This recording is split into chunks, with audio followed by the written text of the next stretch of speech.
Oke, baik. Kita lanjutkan kembali ya mengenai upaya paksa dari kepolisian ya. Kita akan bicara tentang penggeledahan, penyitaan dan pemeriksaan surat ya. Nah, prinsipnya hampir sama Bapak Ibu antara dengan penangkapan dan penahanan ya.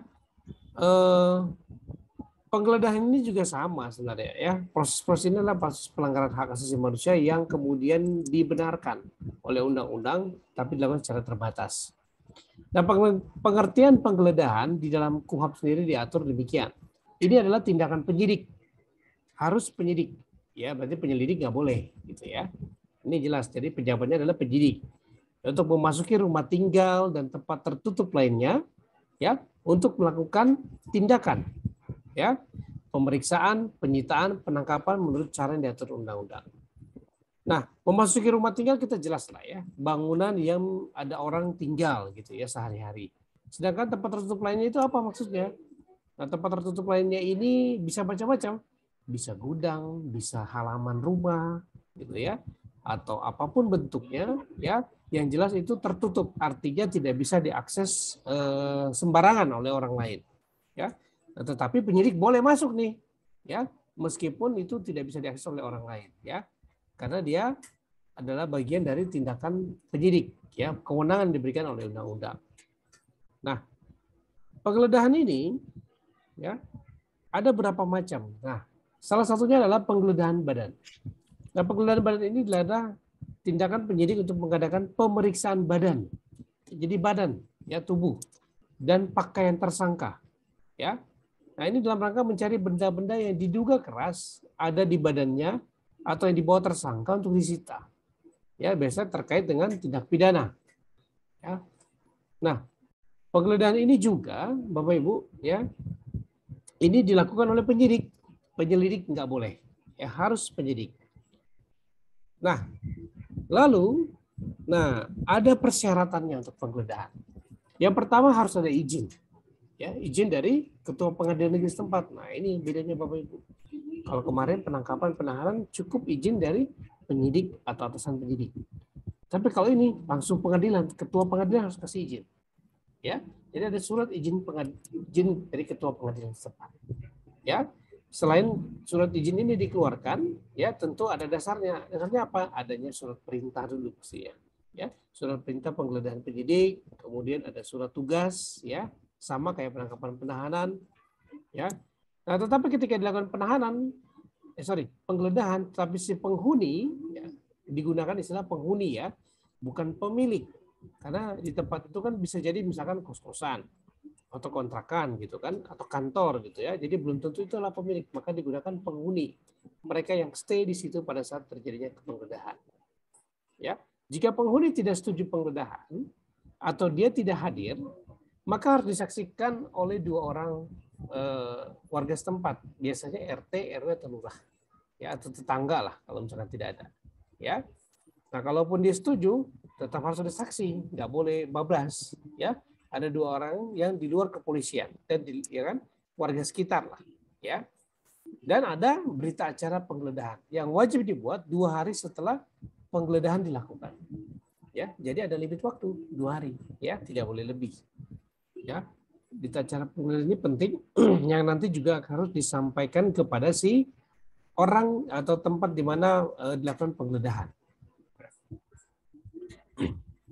Nah, penggeledahan ini, ya, kan tadi bilang harus pakai izin. Tapi dibolehkan kok kalau tanpa surat izin penggeledahan dari KPN, ya, dari ketua pengadilan setempat. Tapi ada persyaratannya dalam kondisi yang perlu dan mendesak, ya. Kondisi-kondisi yang khusus, ya, yang sangat perlu dan urgent sekali. Misalkan di tempat yang akan digeledah diduga keras tersangka lagi ngumpet, ya, terdakwa ada di situ, ya. Jadi khawatirkan si tersangka atau terdakwa akan segera melarikan diri atau mengulangi tindak pidana, atau dia akan memusnahkan, memindahkan barang bukti yang akan disita, ya. Nah, makanya Bapak Ibu kalau kita lihat nih ya, kalau terjadi penggeledahan, ya, apalagi misalkan tertangkap tangan gitu ya, dia lari gitu ya, udah ketahuan misalkan maling atau apa, lari ke atap genteng rumah orang, ditungguin sama warga sampai pagi gak keluar-keluar gitu ya.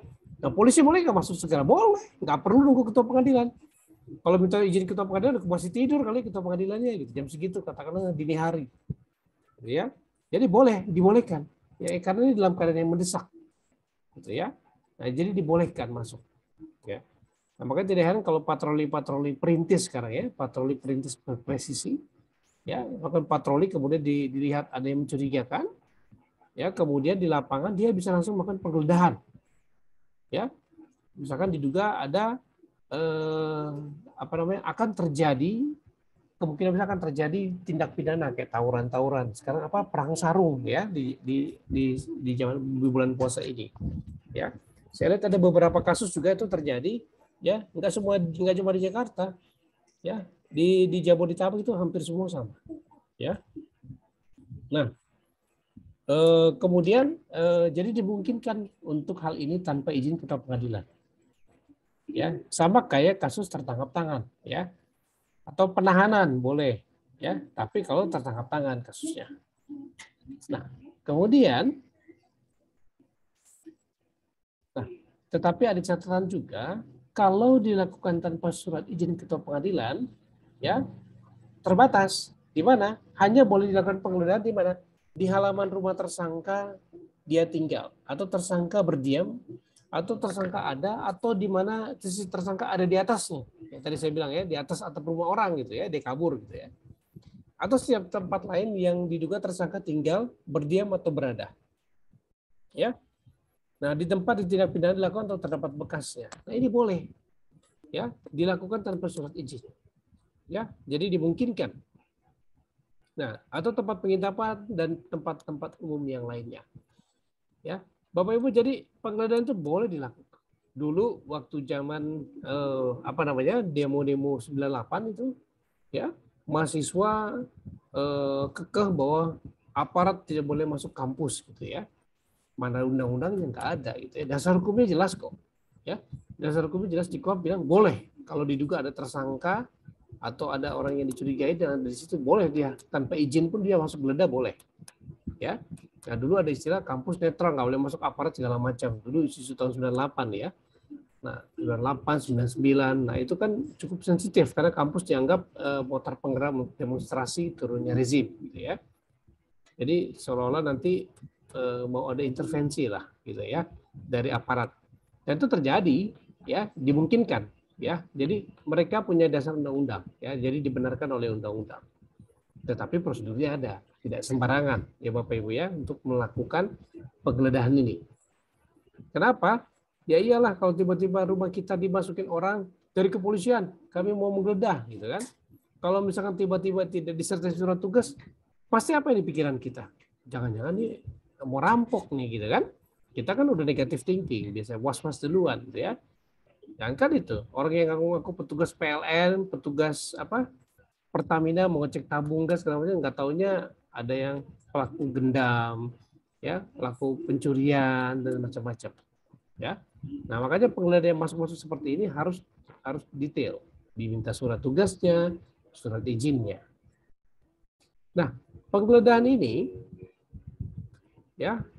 Nah, maka ketika menggeledah tanpa surat izin, penyidik dibatasi tidak boleh memeriksa, menyita surat, buku atau tulisan lain yang tidak ada hubungan dengan perkara. Ya. Tidak ada hubungan dengan tindak pidana. Nggak boleh. Ya. Nah, ini dibatasi. Ya, tapi kalau ada izin boleh nggak? Ya boleh. Semua ini ada di ruangan itu, di rumah itu atau tempat yang mau digeledah boleh diperiksa.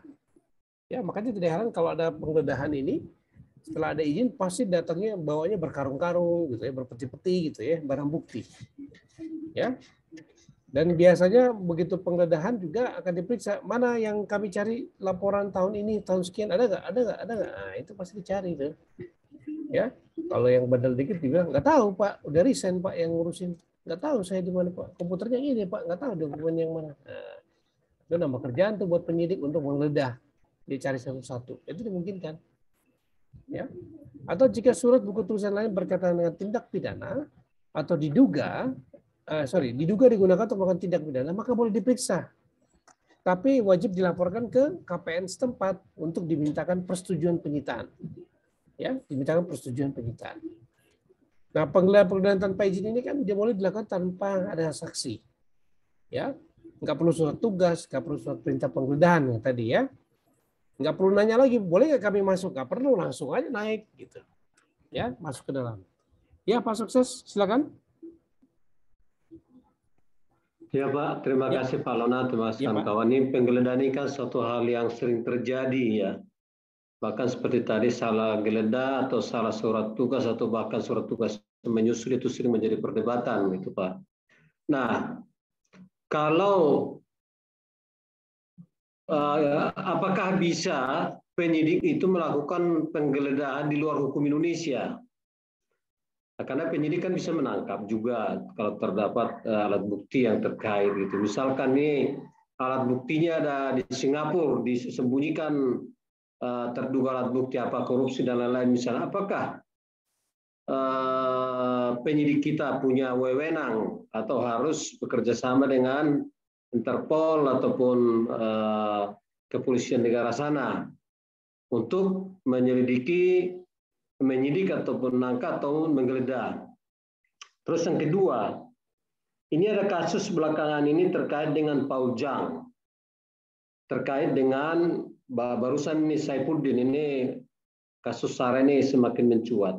Tetapi satu Paul Jang mengatakan, wah tangkap saja saya mungkin diduga sudah jadi negara orang lain, ya, warga negara lain. Sementara Saifuddin, wah saya takut ke Indonesia katanya. Nah, dalam rangka penggeledahan pernah kita ingat juga siapa itu orang Batak yang koruptor pajak itu dibujuk-bujuk dari Singapura bisa pulang. Tentu yang membujuk itu kan pasti penyidik gitu Pak. Apakah ada batasan wilayah dan walaupun di luar batasan wilayah ada surat tertentu untuk bisa menggeledah, menangkap ataupun mengambil bukti seseorang yang telah diduga bersalah ataupun melakukan suatu tindak kriminal ataupun yang lain, Pak. Makasih. Baik, Pak Sukses. Baik, jadi memang kalau bicara penggeledahan, balik lagi ke yurisdiksi. Ya, sesuai dengan yurisdiksinya tentunya. Nah, kalau Bapak Ibu masih ingat soal belajar hukum pidana, kita punya asas teritorialitas. Ya, asas teritorialitas itu asas di mana hukum pidana Indonesia boleh berlaku di seluruh wilayah Republik Indonesia, termasuk di atas kapal laut berbendera Indonesia, di atas pesawat terbang berbendera dan terregistrasi di Indonesia, di atas atau di dalam wilayah kedutaan perwakilan diplomatik Indonesia, karena itu dianggap sebagai wilayah Indonesia, ya itu dimungkinkan, ya. Nah jadi tapi kalau udah bicara udah masuk ke Singapura atau negara-negara tetangga, nah itu bicaranya udah hubungan internasional, betul, ya. Jadi udah bicara tentang politik. Ya, artinya pendekatannya politik, ya. Selain pendekatan hukum, tentu ada pendekatan politik. Misalkan harus seizin dengan jurisdiksi negara yang bersangkutan.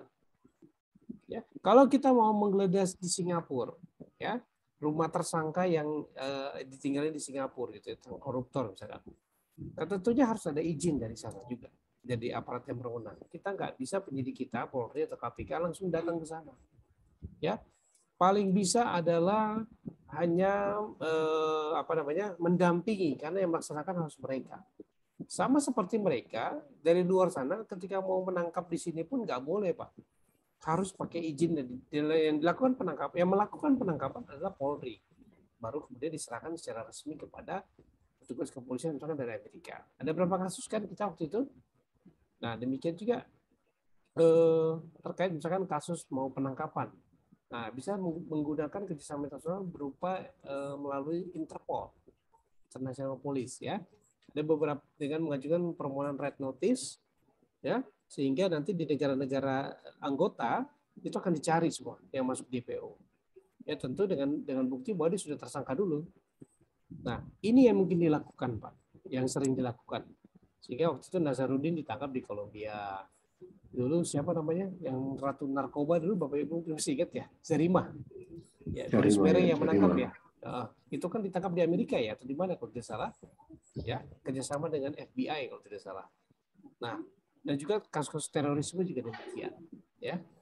Nah, jadi Pak Sukses nggak bisa, Pak, ibaratnya kita nggak bisa masuk ke rumah orang lain tanpa persetujuan si yang punya rumah.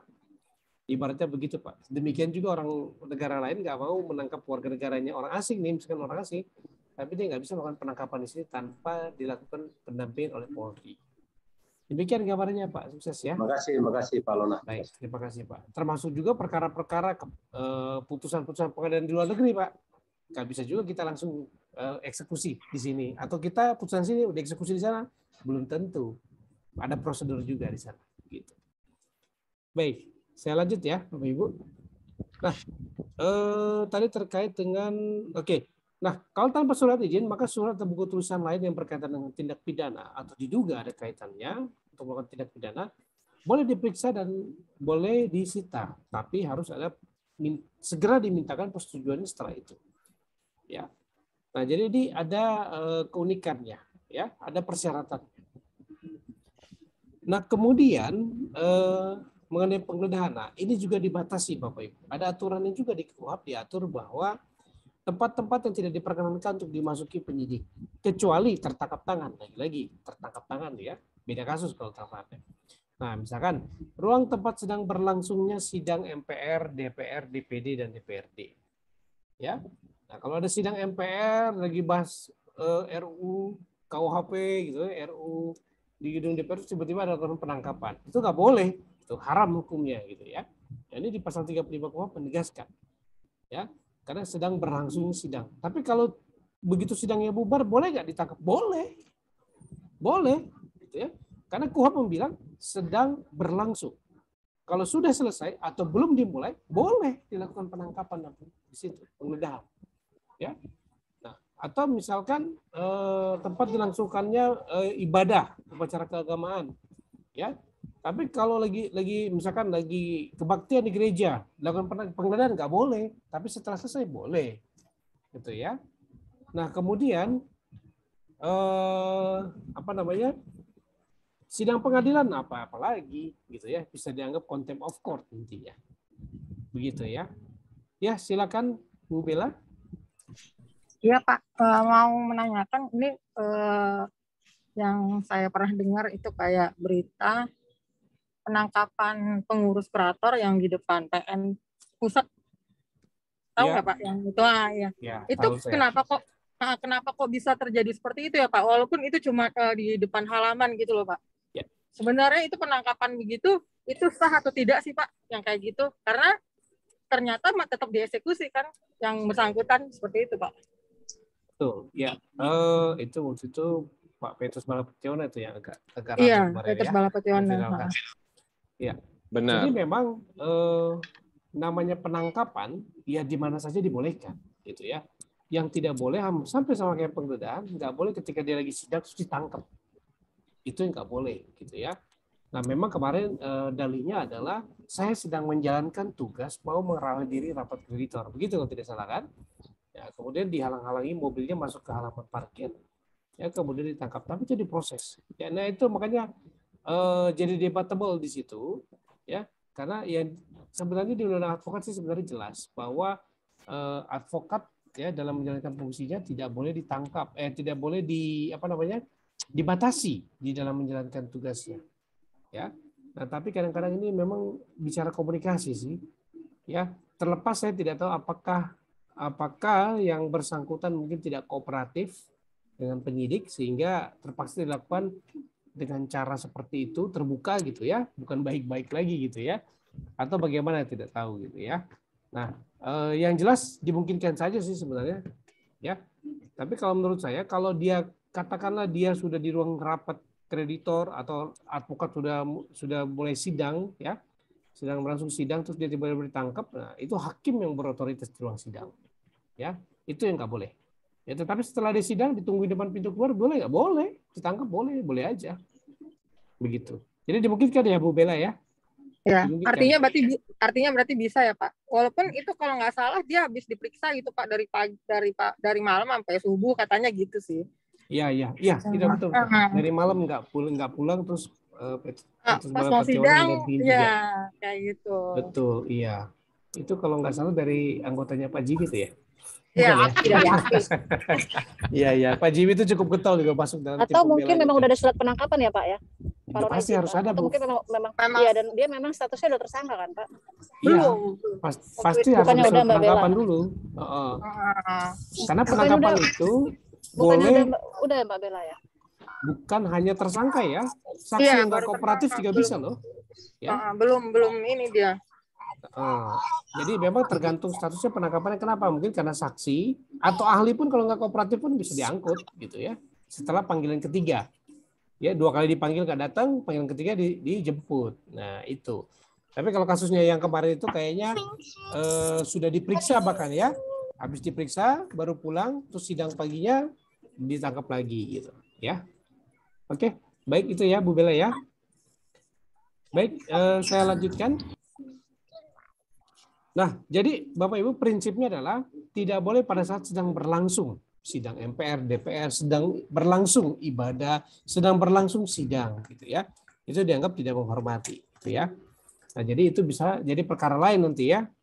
Nah, kemudian mengenai penggeledahan juga.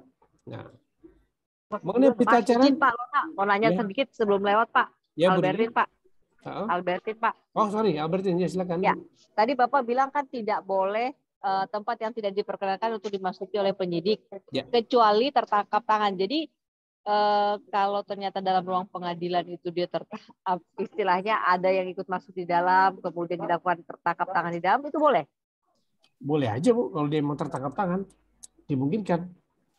Misalkan Okay. tertangkap tangan dia nyopet, misalkan mencopet handphone atau dompet dari pengunjung sidang, lagi sidang ya, dia mencopet, terus ada petugas kepolisian yang lihat, langsung ditangkap Bu, dimungkinkan. Gitu, karena ya? Boleh, KUHP membolehkan, ya, karena tertangkap tangan gitu kan, kecuali tidak ada bukti ya nggak mungkin, susah. Nanti bisa ke contempt of court nanti kenanya. Jadi sama juga di dalam ruang sidang MPR DPR kalau tertangkap tangan juga bisa ya Pak ya? Bisa aja Bu, siapa tahu ada anggota dewan yang ngambil di tas teman di ruang sidang kan? nggak ada tertangkap Pak di kamar mandi sidang. Oh, Bu Putri yang bisa menjelaskan tuh. Saya lebih tahu tata tertib sidang. Nggak ada tangkap tangan Pak di kamar mandi Pak. Ngeri kali. Kamar mandi. Contoh ya kota dewan nih. Kalau di kamar mandi kayak mana itu? Kamar mandi itu Bapak Ibu. Di kantor polisi aja sering terjadi pencurian kok. Ngeri kali. Ya. Oke, baik, saya lanjut ya. Nah, mengenai berita acara penggeledahan. Nah, dia berita acara ini tetap harus tertulis berita acaranya ya. Kenapa? Ini penting untuk menjamin apa sih yang terjadi pada saat penggeledahan, gitu ya. Secara formal, tanggal dilakukan penggeledahan harus disebutkan. Nama penyidiknya siapa? Harus jelas. Kenapa? Supaya jelas siapa yang melakukan penggeledahan ini, tanda tangannya, dan si tersangka atau keluarganya atau orang penghuni yang di situ ketika dilakukan penggeledahan harus taken.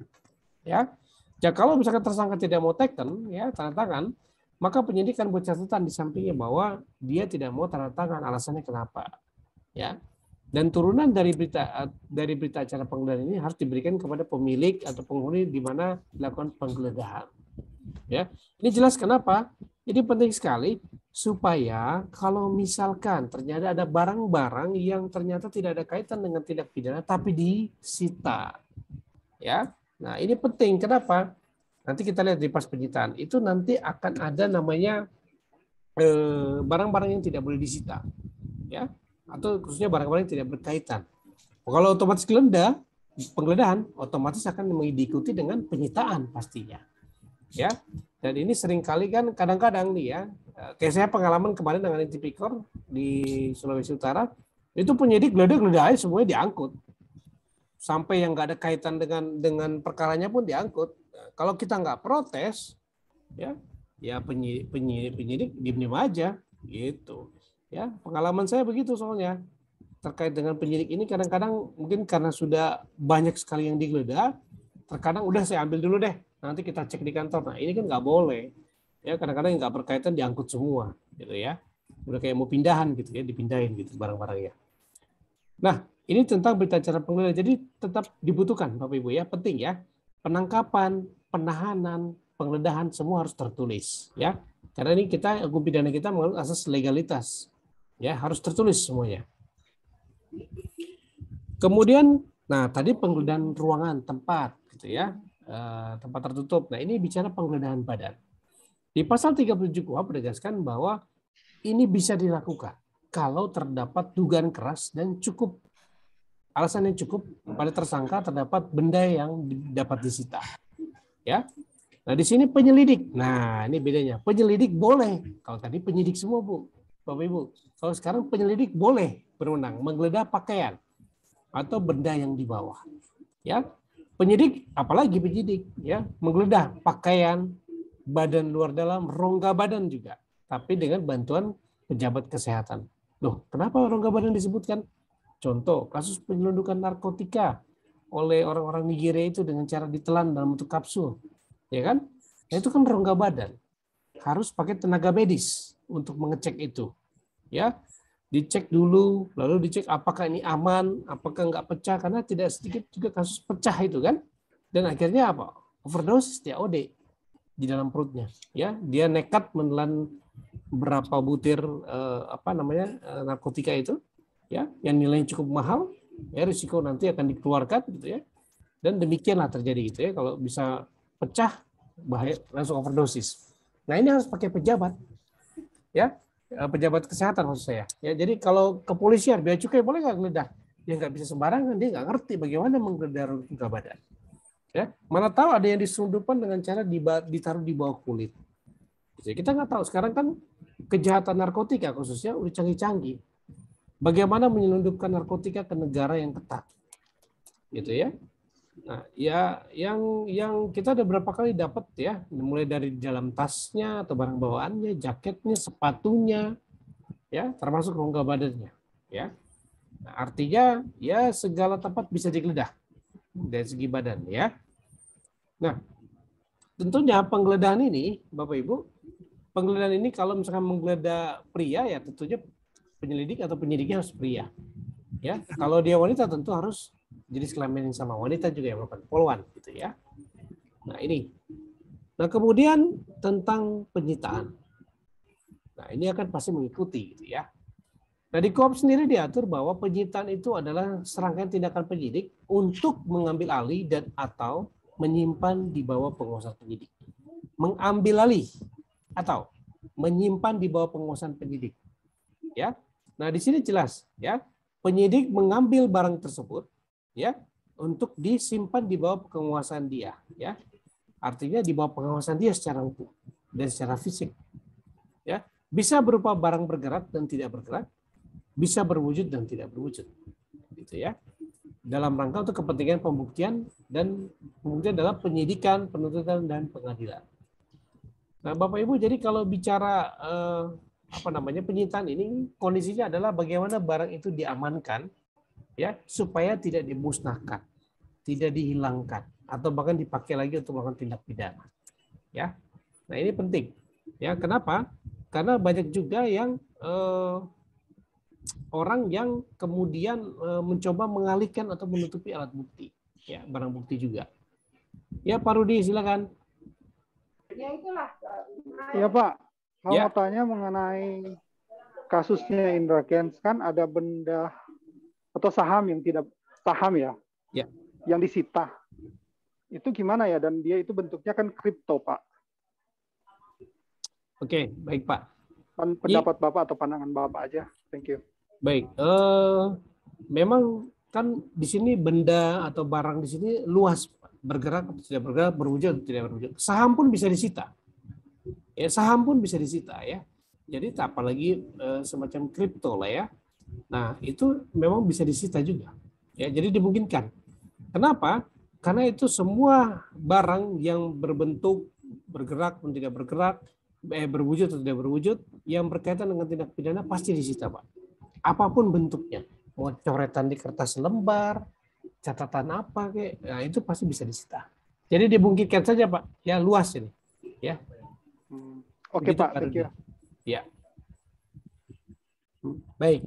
Nah, ya. Mungkin Pak Lona, Richard bertanya, Pak. Oh iya, silakan Pak. Soalnya terkait penyitaan Pak mengenai barang oleh penyidik. Tetapi yang lucunya, mungkin Bapak pernah dengar baru-baru ini di televisi mengenai 26 WNA yang ditangkap oleh Mabes Polri. Nah, salah satu WNA tersebut kan itu dia ngerental mobil kami di kantor, Pak. Nah, jadi ketika ditangkap, yang lucunya mobil tidak disita tapi kunci dibawa, Pak, waktu itu. Nah, yang lucunya ini lucu, Pak. Mobil dibawa, menurut mereka ini merupakan bagian dari ini tugas mereka, tapi mobil nggak dibawa, tapi kunci dibawa. Yang lucunya lagi 2 mobil kami dibalikin, yang 1 mobil ditahan, tetapi kuncinya ditahan lagi, Pak. Ya, ini yang saya bingung ini. Ketika saya ke Mabes Polri kemarin, saya tanya kalau memang yang disita, ini suratnya mana, surat penyitaannya? Kalau memang disita. Tapi mereka, oh ini kami nggak sita. Loh, kalau nggak disita kok kuncinya ditahan gitu kan. Dan sedangkan mobil dalam kondisi status quo, kami ambil pun tidak diperkenankan mau diderek. Tapi dari pihak mereka siap katanya untuk kembalikan. Tapi sampai detik ini mobil tidak bisa dikembalikan ke kami, Pak. Bagaimana Pak menurut Bapak mengenai case seperti ini, Pak? Sikap penyidik. Baik, Pak Tommy, Pak Richard. Jadi gini Pak, memang saya udah bilang kan soalnya Pak, jadi memang harus tertulis. Nah ini Bapak Ibu kadang-kadang kelemahannya kalau kita nggak ngerti ya, mereka berkata begini kita pikir oh gitu ya, oh iya aja gitu kan. Nah makanya inilah pentingnya kita belajar hukum acara, ya. Nah prosedur hukum acara adalah kalau misalkan ada pengambilan barang oleh penyidik, jangan dikasih kalau nggak ada tanda terimanya. Tanda terimanya apa dong? Ya berita acara itu, berita acara penyitaan, ya. Nah, kalaupun tertangkap tangan, tapi kan harus tertulis juga dia menyita apa. Lagi pula ketika dia menyita apapun, ya seorang penyelidik, ya atau penyidik itu harus membuat laporan. Kami telah mengamankan ini. Nah, tentukan dong statusnya. Apakah itu barang sitaan, ya, atau bagaimana? Ya, kalau tidak terkait atau kalau terkait ya disita lah biar jelas gitu statusnya. Kita tahu barang itu di bawah penguasaan, di bawah tanggung jawab hukum penyidik, gitu kan? Nah, ya tetapi kalau kayak gitu Pak, itu harus dimintakan Pak, di-push tuh. Karena nanti perusahaan Bapak itu kan akan merugi. Artinya gini, ya gimana ya kita bicaralah, manasin mobil aja deh. Kalau mobil nggak dipanasin ya nanti nggak ada kuncinya repot juga. Kita mau jebol kuncinya biarpun kita yang punya kan nanti disangka pengerusakan alat bukti, gitu, barang bukti. Serba salah betul kata Pak. Oh jadinya Pak yang kondisi mobil ya? Iya. Tapi harus diminta Pak, menurut saya harus jelas Pak, diperjuangkan bahwa itu kan hak Pak. Kalau Bapak mau sita diatur di KUHP, Bapak harus berikan kami berita acara penyitaannya. Dari mana barang itu diambil, ya kan? Karena ini milik kami, gitu kan? Surat resminya, apalagi mobil rental ya Pak ya? Iya. Jelas kepemilikannya gitu kan? Iya. Itu kan hanya peminjaman sementara waktu gitu.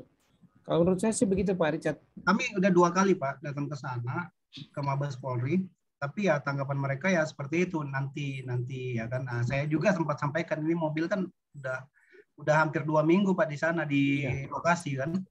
Nah mereka sampai saat ini belum ada kepastian yang jelas mengenai status mobil. Ya, saya ngerti sih. Maksudnya mereka mau menentukan statusnya dulu nih yang 26 orang ini dari Cina kan, banyak kan ya dari Tiongkok ya. Iya betul. 22 orang sekian kalau nggak salah waktu itu. Iya 2 minggu ya, 16 Maret lah. Iya, belasan Maret. 14 Maret kemarin, Pak. Iya. Nah, itu jadi memang harus ditanyakan, Pak. Artinya dia bilang entar ya harus tegas dibawelin aja, Pak, kalau saya. Bawelin aja, kalau perlu berkirim surat, Pak. Langsung aja. Ya? Berkirim surat ke Kabareskrim. Langsung. Ya, kan mempertanyakan. Kita kan dari warga yang menjadi korban, yang dia cuma minjem yang kita juga nggak tahu kalau dia mau pakai kejahatan kan. Kecuali dia melakukan cita. Kalau dia melakukan cita jelas Pak, jadi kan ada di bawah tanggung jawab penyidik, gitu kan? Nah, cuma memang nanti bisa kita pinjam pakai Pak, daripada rusak disimpan ya kan? Jadi tua nanti Pak disimpan sampai perkaranya diputus, mendingan kita pakai kita rawat, kalau diperlukan kita bisa hadirkan. Mendingan begitu Pak sampaikannya. Itu mesti komunikasi dengan penyidiknya tuh Pak. Nah, karena kan itu kan ya barang orang usaha gitu kan ya, jadi mati gitu kan, nggak muter gitu, bisnisnya. Karena itulah model sarana untuk bisnisnya. Saya rasa sih begitu Pak Richard ya. Baik Pak, terima kasih. Jangan menyerah Pak. Kalau izin Pak. Ya Pak, silakan Pak. Nimbrung diskusi. Pak, kalau kejadian kayak Pak Richard tadi, itu kan sebagai pemilik mobil kan tentu kita dirugikan itu kan. Betul. Artinya sebenarnya fungsi komersialnya bisa kita pakai kalau dia menahan sesuai dengan tidak menahan kan gitu Pak. Nah kan secara ekonomis kita dirugikan. Di sisi lain dia tidak melakukan sesuai prosedural. Apakah hal ini kita bisa menuntut balik ke kepolisian Pak? Oke, baik Pak. Nah, selama ini sih banyak kejadian Pak, termasuk kawan saya juga begitu. Sama usaha rental, mobilnya dipakai buat ngerampok. Dia balik-balik tinggal satu kursi di sopir doang Pak. Yang lainnya tinggal kosong, bersih. Dashboardnya pun udah nggak ada, tinggal setirnya doang langsung kontak. Ya, nah nggak tahu hilangnya di mana. Kita nggak tahu apakah ini emang malingnya yang nyewa mobilnya terus atau apa. Ya intinya rugi lah, ya kan? Nah, tetapi karena kita nggak bisa menuntut juga karena polisi kan bilang pasti, oh ini dari kondisi sana udah begitu, gitu kan? Kita nggak tahu juga kan, makanya berita acara itu penting. Pada saat disita kondisinya gimana? Komplit, rusak, jadi besi tua atau apa, gitu kan? Nah, tapi nanti kalau memang misalkan terbukti pidananya, ya kita secara perdata bisa menuntut si pelaku kejahatannya, Pak. Kalau memang terbukti secara perdata, ya sebagai perbuatan melawan hukum yang menimbulkan kerugian. Nah itu dimungkinkan begitu Pak. Ya cuma memang jadi panjang Pak. Panjang perkaranya gitu kan. Nggak langsung tuntas. Ya. Gitu. Artinya hal itu rada-rada mustahil ya Pak ya. Karena ya, kalau ke polisi agak susah Pak untuk nuntutnya. Susah Pak. Iya. Makanya minta barangnya aja daripada hilang Pak Richard. Daripada rusak jadi besi tua nanti. Gitu Pak. Ya, kita kerja Pak, karena saya juga udah pernah pengalaman tuh mobil klien saya pernah disita, gunung gini sih untuk berantem. Disita, kemudian ya akhirnya sampai sekarang nggak diambil-ambil, udah puluhan tahun, udah belasan tahun udah jadi besi tua lah itu di Polda itu. Mobil lama lagi gitu kan. Ya mau gimana, mau diambil juga capek-capek ngongkos mau taruh di mana gitu ya. Ya akhirnya jadi begitu Pak. Makanya sesegera mungkin tadi saya bilang Pak Richard, ternyata sebaiknya segera dikejar terus. Bersurat aja secara resmi, Pak. Secara ini, Pak, ini kan mobil kan jadi nggak jelas statusnya kan. Sampai saat ini nggak jelas. Kalau memang mau disita ya sita. Saya cuma minta, kemarin saya ngomong kalau memang disita, ya saya minta berita acaranya, penyitaannya. Iya. Mereka tidak, oh ini tidak disita, Pak. Ini bahasa mereka nih, Pak. Oh ini tidak disita, Pak. Tapi kami akan kembalikan secepatnya setelah selesai proses nanti untuk penyidikan kami. Loh ini sama aja sebenarnya nyita secara halus Pak sebenarnya. Boleh Pak, iya. Iya. Betul. Ini yang saya sampaikan ke penyidik kemarin, tapi kemarin sih sepertinya mereka sudah, ya intinya Pak ya ada udang di balik bawang lah semuanya Pak. Ya. Kalau Pak Tommy bawa kabur aja kenapa rupanya Pak? Oh bisa panjang urusannya Pak nanti. Saya kemarin mau derek Pak. Saya kemarin mau derek. Tapi dia mau derek itu kendaraan, tapi saya sempat bersitegang juga dengan pihak security karena dari pihak Mabes sudah titipkan mobil ini ke security. Iya, ini betul, Pak. Ini pengalaman sih Pak Lona. Kadang-kadang ini kebetulan di Bekasi juga kejadiannya. Jadi itu tahun lalu sih ada teman dia punya kejadiannya hampir sama dengan Pak Richard. Nah setelah kita kerasin, tapi ternyata ada udang di balik peyek ya Pak ya. Iya. Jadi itu cepat prosesnya Pak. Jadi setelah peyeknya dimakan baru dia ini ya. Harus bawa peyeknya Pak Richard. Jangan lupa bawa peyek. Artinya dengan kata lain ujung-ujungnya duit gitu aja. Iya. Iya, to the point aja lah. Iya. Ujung-ujungnya duit. Hepeng doi sudah. Orang Batak bilang hepeng mengatur negara, ya kan? Sumur juga terakhir. Kadang-kadang itu jadi caranya mereka untuk nyari duit juga, kadang-kadang itu keselnya. Itu dia. Oknumnya. Oknum sih nggak semua, walaupun hampir semua. Makanya tadi saya bilang ya secara formal ajukan keberatan tertulis. Dengan ajukan tertulis kan tercatat nomor surat masuk, ya kan? Kita punya bukti, kalau nggak ditanggapin lapor ke atas. Ya begitulah Pak mekanismenya Pak. Ya. Ya itu paling sekarang Pak. Ini Pak ya kalau saya lihat ya, ini mohon maaf aja ini mungkin ada saudara-saudara kita di baju coklat ya. Kalau kita mau tuntas itu harus diviralkan rata-rata. Jadi langsung di tag Kapolri, di tag Kabareskrim. Oh iya. Nah, itu tepat itu. Sorry ini aku pakai baju coklat lagi. Coba Pak Richard viralkan aja, nggak apa-apa pakai TikTok. Begitu ya. Kita TikTok, Pak. Resikonya paling hilang lah. Ya, nama baik lagi Pak. Ya memang rasanya panjang lagi. Kasus-kasus yang viral itu memang jadi perhatian Kapolri, memang betul sih memang. Itu akhirnya orang dia mau nggak mau ya cara biar diproses begitu salah satunya. Memang betul Pak. Ya tapi kadang-kadang ya nanti ada efek sampingnya Pak. Ada efek samping lainnya gitu. Ya Pak Dedi, silakan Pak Dedi. Siap, selamat sore Pak. Maaf mengganggu Pak. Banget lagi macet gini, enak isi komen dikit. Ya Pak. Jadi izin Pak nambahin aja untuk Pak Richard. Memang kita sih maunya kita mau menunjukkan bahwa apalagi ke pejabat terlebih yang baju coklat ini maunya kita negur-negur dia salah. Tapi mohon maaf Pak kalau bisa kasih masukan. Dulu juga pernah saya kehilangan mobil. Kebetulan asuransinya masih ada. Ngurus asuransi terakhir kita harus ketemu sama Kasat Lantas. Kita ada dana, ada jumlahnya, tapi tidak tahu kita setor kemana. Nggak ada nomor rekeningnya, nggak gitu kan. Karena saking bingungnya, kita ambil jalur lain gitu. Orang yang ada di Polda yang bisa berpengaruh. Ketemu, orang Batak juga, aku bikin kasus. Nggak usah, ayo, katanya. Aku langsung dibawa ke ruang Kasat Lantas. Udah, kebetulan yang aku bawa ini istrinya buruh Panjaitan nih Pak Lona. Aku kan Panjaitan, udah. Dibilang lah, nggak bayar jadinya Pak. Sekian persen nggak bayar, langsung keluar surat, udah langsung kita bawa ke asuransi, keluar asuransinya gitu. Maksud saya izin jangan seperti saudara bilang tadi sampai dibikin TikTok segala macam. Aduh, kalau bisa jangan. Jadi pergi aja kita cari komunikasi kemana lain, bisa aja itu keluar. Begitu Pak Lona, saudara Richard, kasih. Betul. Makasih Pak. Itu kita mesti Panjaitan Pak, mesti Panjaitan. Kalau yang kalau siaran enggak Pak. Masukan Brother Denny tadi mantap banget. Iya betul. Tapi kalau punya kenalan, kalau ada markasi hotang mungkin kita bisa ini Pak, kali hotang. Ya jadi memang Bapak Ibu, ya itu kalau bagian waruan dari tidak, strategi lah ya. Panjaitan aja itu. Tapi cari polisi marga Pantot. Ya, bagian dari strategi kita komunikasi dengan mereka lah, dengan penyidik ya. Makanya ya pintar-pintar lah berkomunikasi dengan mereka, ya. Yang pasti itu hak kita. Kalau itu memang hak kita ya udah lakukan lah. Bukan kita ngambil hak orang lain gitu kan, haknya kita. Cuma kan kalau lama ya kita juga berstrategi seperti apa gitu ya. Ya ada dengan cara PY, ada dengan cara berkawan gitu kan. Ya tinggal bijak-bijaknya Bapak Ibu lah nanti di praktik di lapangan. KUHP ya Pak. Kadang-kadang juga kuat-kuatan deckingan Pak. KUHP kasih uang habis mereka. Kalau gebrak meja nggak bisa Pak Lona. Kuat-kuatan deckingan segala macam ya. Tapi kita bicara normatifnya kita punya hak kok gitu aja ya kan. Nah, pukul meja nggak bisa Pak ya. Kenapa? Pukul meja. Pukul meja.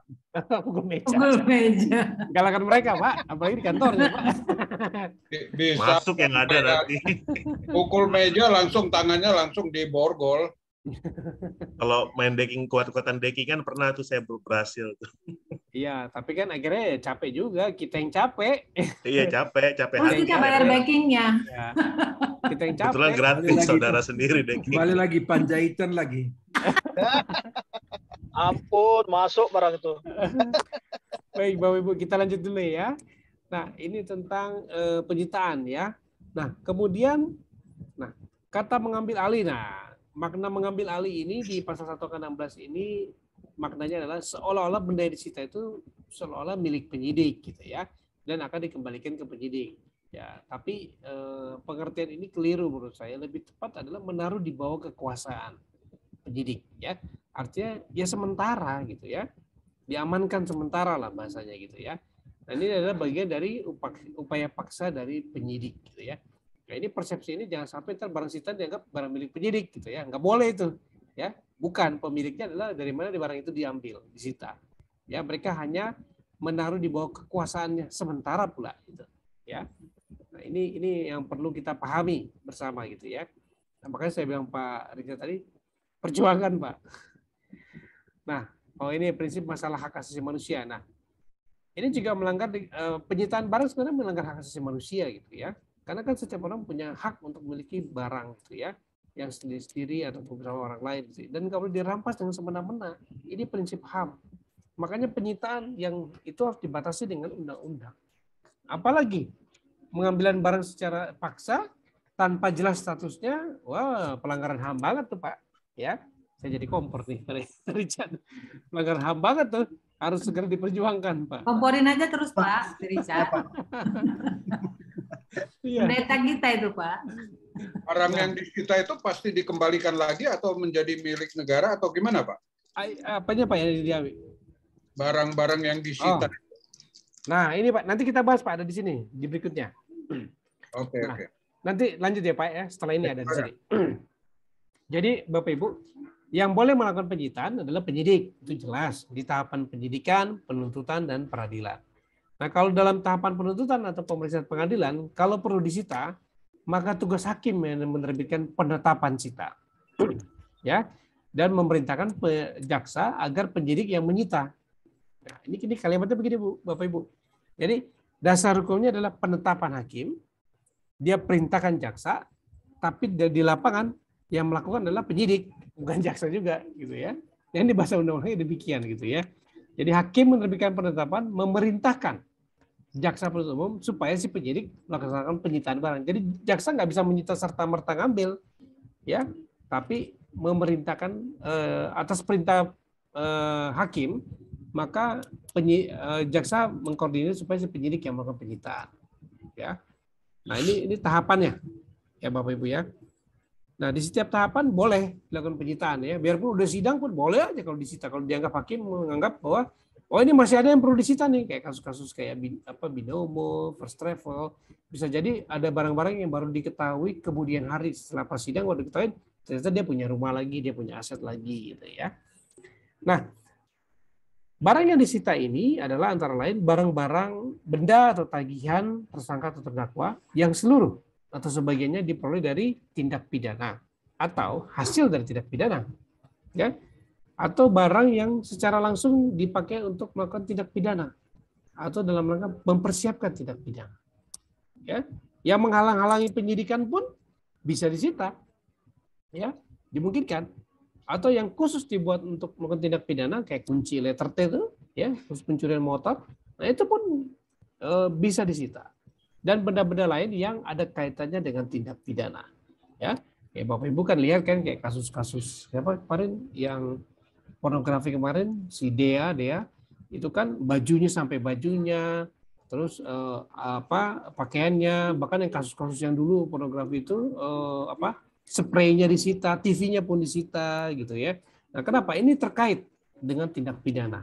Ya, untuk membuktikan bahwa barang itu ada di situ ketika terjadinya tindak pidana. Nah, ini barang-barang yang disita, ya. Nah, ini yang menarik yang F nih Bapak Ibu. Benda yang disita, yang sudah disita dalam perkara perdata atau kepailitan, dapat disita untuk penyidikan, penuntutan, dan pengadilan. Nah, Bapak Ibu, di KUHP diatur bahwa ini dimungkinkan. Jadi kalau misalkan sudah ada perkara perdata disita nih, ya, katakanlah misalkan si Indra Kents digugat secara perdata sama salah satu korbannya, ya, sudah disita nih barang-barang Indra Kents, ternyata ada laporan polisi, dia sebagai tersangka, kemudian barang itu disita lagi dalam pidana, boleh aja, jadi double sita boleh, perdata dan pidana. Kepailitan juga demikian, ya, di tahapan penyidikan, penuntutan atau pengadilan. Ya, ini juga kemarin saya juga punya pengalaman berdebat dengan penyidik Mabes, ya. Waktu itu saya sebagai kurator, mereka mau sita aset atau yang masuk dalam bagian budel pilot, ya. Saya berdebat dengan penyidik Mabes, saya bilang nggak bisa Pak, biarpun undang-undang memungkinkan.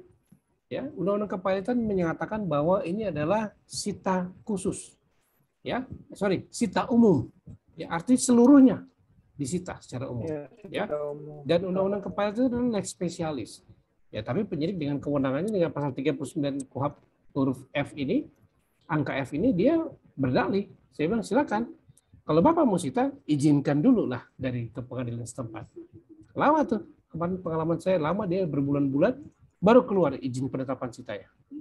Saya nggak mau langsung kasih, sebentar dulu Pak. Saya harus izin dari hakim pengawas. Kebetulan perkara saya di Surabaya, kemudian saya harus ke Surabaya dulu, ya, karena Surabaya agak susah jadi komunikasinya, mesti terbang-terbang. Nah, tetapi kemudian akhirnya diizinkan oleh hakim pengawas, ya, disita, ya, ada surat tertulisnya dari hakim pengawas, baru saya serahkan kepada penyidik, ya. Harus gitu. Kadang-kadang kalau penyidik main ngambil-ngambil aja untuk perkara ini agak susah. Dan ini saya punya pengalaman kita masing-masing punya kewenangan sebagai kurator maupun sebagai penyidik. Kita masing-masing punya undang-undang khususnya. Ya, tapi tinggal bagaimana kita berkomunikasi di dalam melakukan penyitaan. Ya. Nah, ini maksud saya Bapak Ibu. Jadi biarpun saya sudah bertahan dengan sita kepailitan, tapi penyidik tetap boleh dan diizinkan oleh pengadilan karena dapat izin sita dari pengadilan, maka barang model pailit itu disita lagi untuk dalam perkara pidananya. Nah ini ya Bapak Ibu, jadi dibuktikan boleh. Karena ini kasus ini juga muncul ketika kasusnya first travel. Ya, dilaporin polisi, kemudian diajukan kepailitan, dikabulkan kepailitan, disita pidana juga, ribut gitu kan. Dan kejadiannya apa? Setelah diputus bersalah, barang sitaannya lucu jadi putusan disebutkan bahwa dirampas untuk negara. Ya. Padahal itu seharusnya kalau disita dalam kepailitan dikembalikan ke kuratornya supaya diproses pembayarannya, dijual, dilelang atau apa kayak gitu, tas-tasnya itu gitu kan, rumahnya. Nah, tetapi inilah yang jadi polemik sampai sekarang nggak setuntas. Karena hakim memutuskan dalam perputusan di tingkat pengadilan negeri bahwa selain bersalah, nah ini tadi pertanyaannya Pak Rigi, dikemana itu barang-barang disita? Harusnya dikembalikan dari mana barang itu diambil. Ya. Nah, tapi agak polemik kalau berkaitan dengan kepailitan memang. Nah, ini pengalaman pahit di kasus first travel ya. Putusannya udah berapa tahun lalu, tapi sampai sekarang nggak bisa. Akhirnya ya nggak tahu tuh saya bagaimana kurator mengurusnya. Ya kasihan, banyak sekali korbannya itu kan. Ya, coba gali lubang tutup lubang, skema Ponzi aja gitu kan. Nah, ini pada skema Ponzi itu udah dari tahun lama sekali, udah banyak sekali kejadian.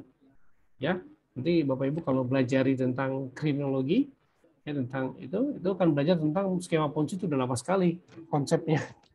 Ya, tapi masih aja ada orang ketipu dengan konsep tersebut di zaman sekarang. Ya, sama kayak misalkan ibu-ibu yang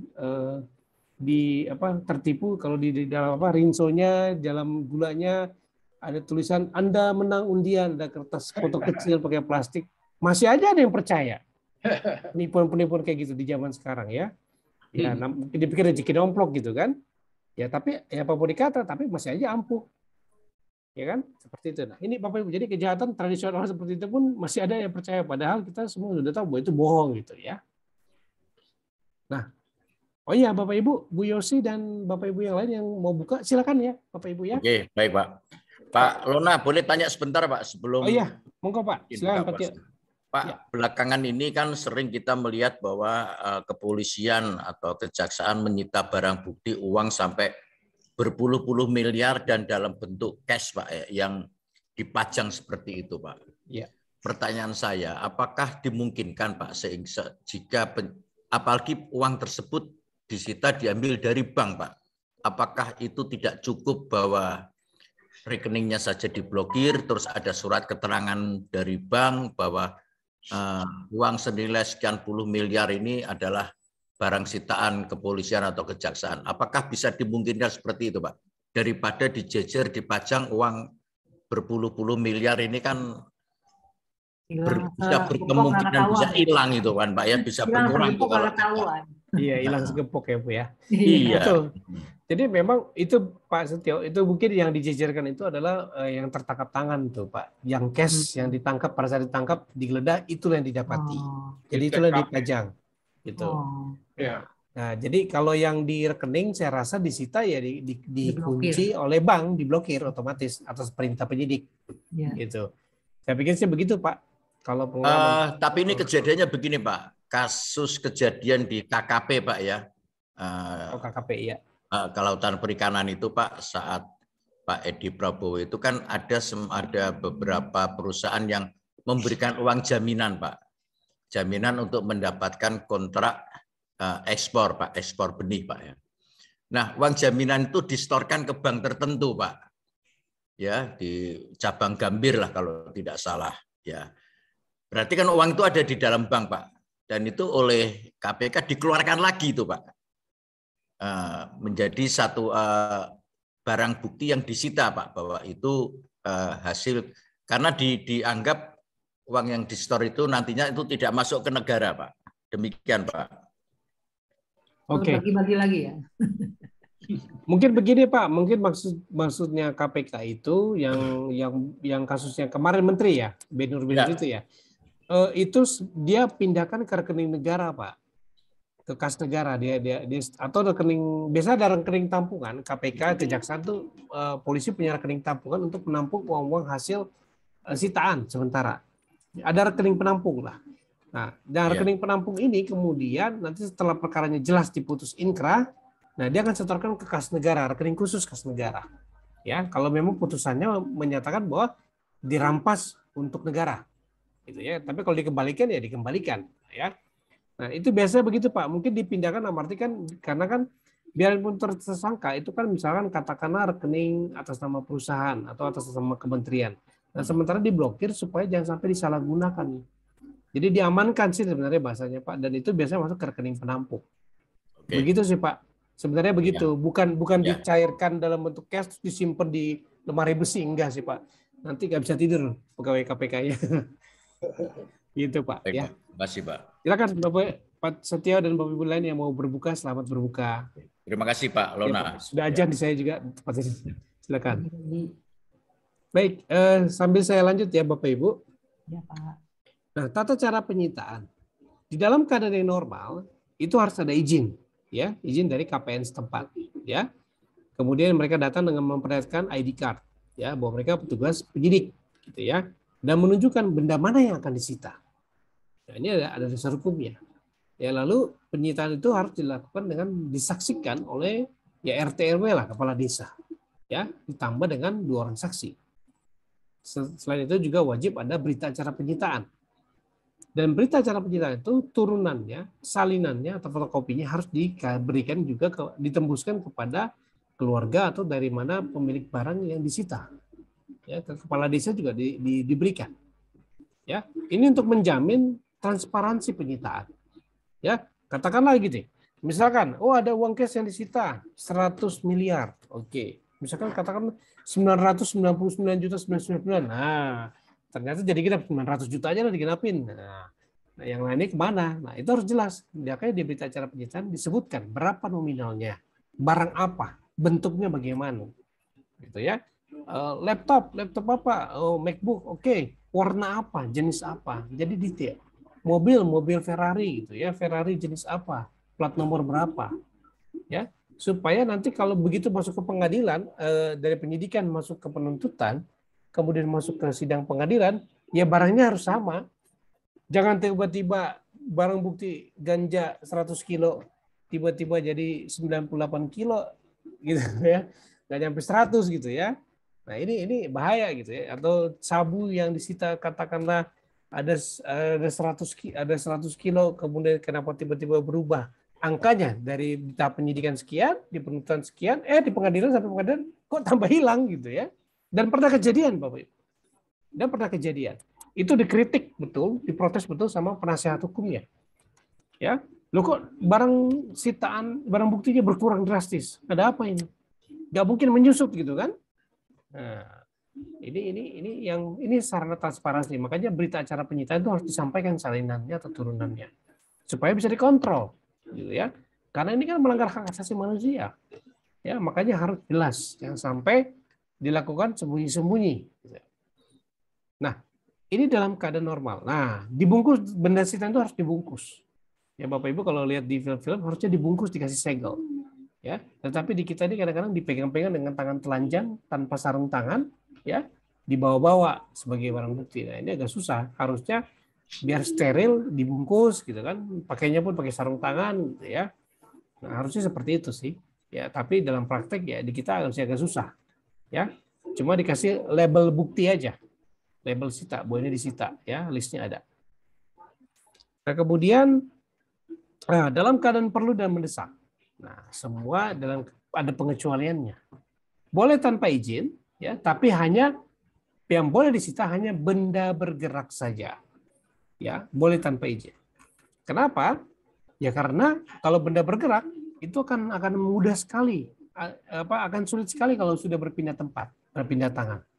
Tapi kalau benda tidak bergerak ya nggak mungkin hilang deh gitu kan. kecuali dirobohin gitu kan, rumah, tanah gitu ya. Nggak mungkin kan dalam hitungan seminggu terus berubah jadi bangunan megah gitu kan, nggak mungkin. Nah ini kan makanya yang penting benda tidak bergerak biasanya surat-surat yang ditahan, yang disita. Ya, jadi kalau dalam keadaan perlu dan mendesak hanya boleh benda bergerak saja. Ya, tapi kalau benda tidak bergerak nggak boleh disita. Itu pun harus diajukan persetujuan dulu. Ya, ke ketua pengadilan. Boleh nggak Pak Hakim, Pak KPN kami menyita ini. Ya, nanti akan dinilai oleh hakim ketua pengadilan.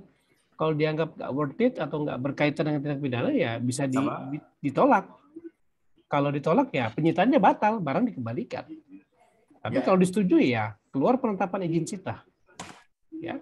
Nah, prosedur yang lainnya sama dengan dalam penyitaan dengan dalam kondisi normal. Ya. Nah, ini Bapak Ibu ya. Nah, ini terkait dengan penyitaan. Kemudian nah ini tertangkap tangan lagi. Pak, kalau barang tidak bergerak tadi kan yang disita seperti rumah atau gedung, bangunan gitu. Berarti yang dibawa oleh penyidik adalah surat atau sertifikatnya ya Pak? Biasanya Bu, yang disita adalah sertifikat tanahnya, AJB-nya mungkin gitu. Atau kalau mobil ya, kalau mobil sih biasanya mobilnya sama BPKB-nya gitu. Tapi kalau kan nggak mungkin kita sita rumahnya dibawa. Maksudnya, gitu kan. Apakah bagaimana lanjutan prosesnya, kan biasanya kalau itu diblokir di BPN mungkin nggak Pak? Oh iya, sangat mungkin Bu.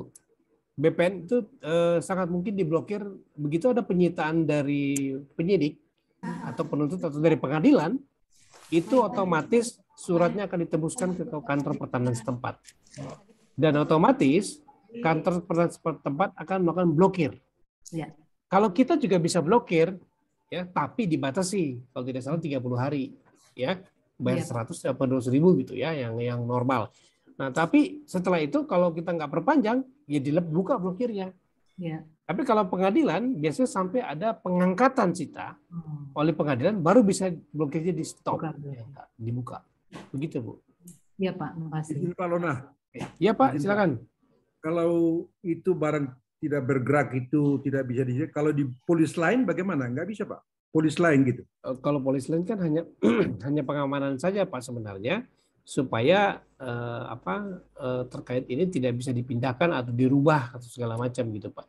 Bisa aja Pak, tapi kan kalau polis lain itu kan hanya untuk mengamankan Pak. Tapi biasanya polis lain itu akan diberikan pengamanan ya semacam kayak dikunci lah, disegel sementara gitu ya. Tapi kan secara formilnya ya harus ada berita acara penciptaannya Pak. Begitu. Tapi kalau cuma segel begitu doang ya agak susah juga Pak. Masih bisa juga orang kalau nggak diawasi, nggak dijagain ya bisa aja orang masuk. Karena aku terus dijemput mus pulang dulu. Gitu. Ayo.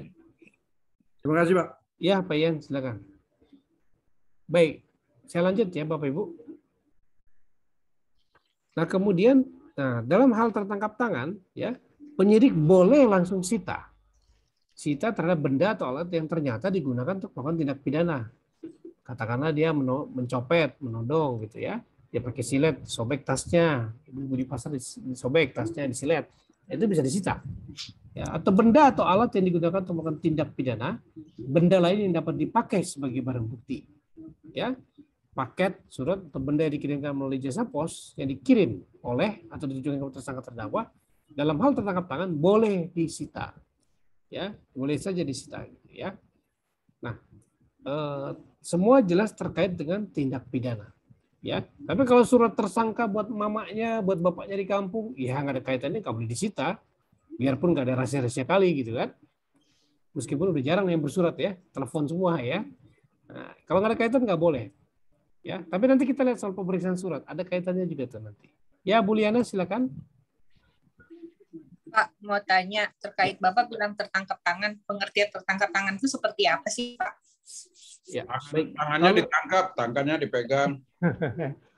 Kalau di KUHP nih Bu, saya bacakan ya. Tertangkap tangan itu di pasal 1 Bu. Itu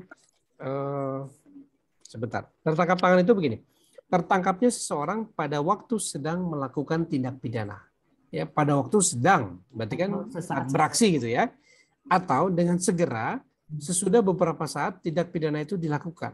Berarti setelah tindak pidananya selesai dilakukan Bu. Ya. Tapi beberapa saat kemudian ketahuan. Atau sesaat kemudian diserukan oleh halayak ramai. Diteriakin, Bu, maling, maling. Nah, itulah tertangkap tangan. Atau apabila sesaat kemudian pada diri orang yang calon tersangka ini ditemukan benda yang diduga keras telah dipergunakan sebagai alat kejahatan, tindak pidana, yang menunjukkan bahwa dia adalah pelakunya. Nah, ini di pasal 1 KUHP ayat angka 19 menentukan demikian. Jadi ada beberapa keadaan. Yang pertama mulai dari pada saat beraksi, sederhananya ya. Yang kedua adalah sesaat setelah dia selesai beraksi. Ketiga adalah ketika diteriakin sama orang banyak. Keempat adalah ketika sesaat ada barang yang dicurigai ditemukan padanya. Misalkan handphone korban atau apa gitu kan. Nah, terus yang kelima menunjukkan bahwa itu dia pelakunya. Ya.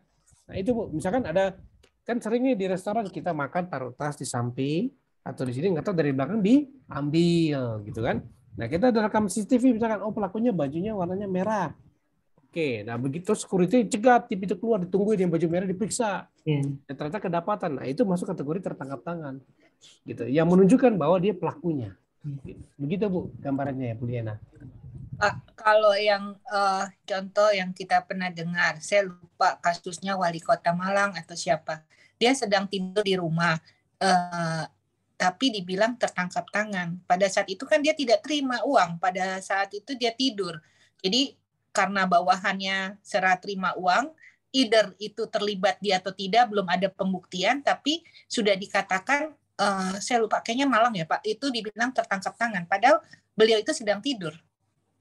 Oke, Bu. Jadi, nah, apakah itu sebenarnya jadi bias, tidak sesuai dengan KUHP, aturan tertangkap tangan, ataukah memang KPK punya definisi yang berbeda?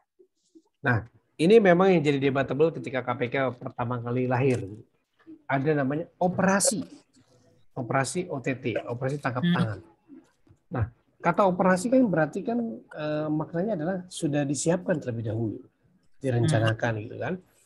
Nah, tapi operasi tangkap tangan ini adalah KPK sengaja membiarkan target yang dicurigai akan menerima suap atau makan suap, ya, dibiarkan itu terjadi. Tapi mereka sudah memantau, begitu terjadi transaksi penyerahan itu, mereka langsung menangkap. Nah, itu yang disebut dengan OTT.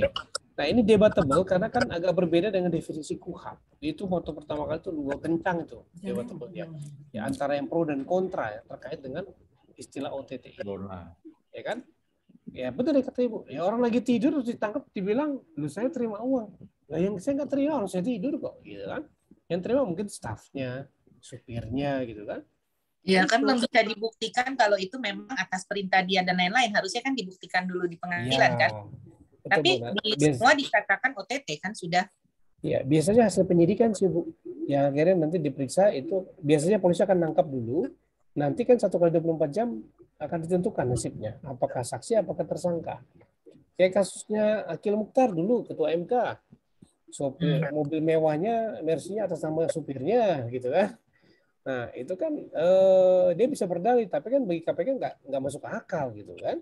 Supirnya punya mobil mewah, gitu ya. Yang sekelas-kelas, terus yang pakai bosnya, gitu kan. Agak ganjil, gitu kan. Nah, ini juga jadi persoalan, gitu. Jadi memang ada, kita tidak bisa menggeneralisir, Bu. Dalam artinya begini, kalau ini memang harus dilihat kasusnya dulu.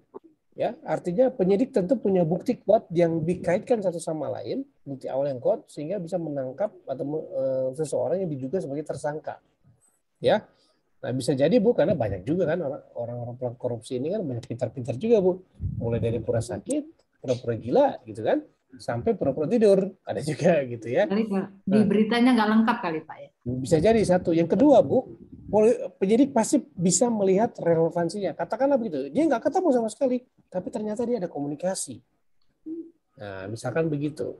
Nah, kayak waktu itu ada kasus tipikor juga di Bali waktu itu, kemudian kalau saya nanganin, itu sekda dengan swasta kalau tidak salah, ya. Tapi sekdanya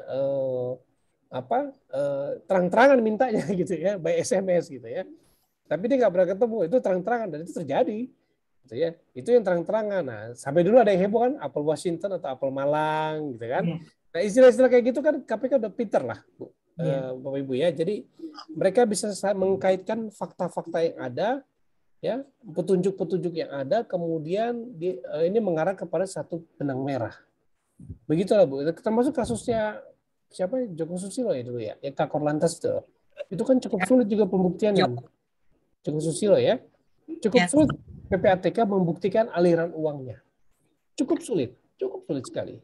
Ya, tetapi mereka punya bukan trik sih, tapi mereka punya SOP yang luar biasa yang bisa akhirnya kelacak betul uang itu kemana saja. Mereka follow the money prinsipnya. Ya, sampai ke ujungnya ketahuan siapa kepalanya. Begitu Bu, kira lebih. Tapi mesti lihat kalau yang ya.